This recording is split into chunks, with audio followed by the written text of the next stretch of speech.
In this video, I'm going to show you an easy way to make grass on Roblox Studio. Now, there are multiple ways that you're able to do this, but for this video, let's keep things simple. So first and foremost, you want to open up your project like you normally would, and you want to go to the right menu, and then you need to select over here where it says workspace, and then you're going to see the section that says base plate. What you could also do is you could utilize the search bar and look up base plate from here, but basically you just want to go ahead and click on it, and then when you click on it, then it's going to give you a menu over here. Now, what you guys are able to do first and foremost is you're able to change the color of it. So let's go ahead and click over here and let's select on like a green to represent grass. But we are not done just yet.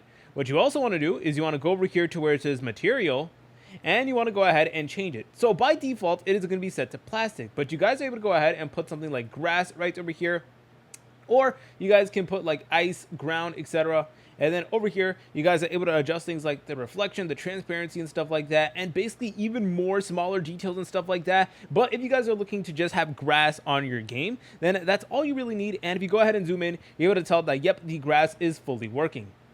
So if you guys found this video helpful, make sure to leave a like and subscribe. I'll see you in the next video.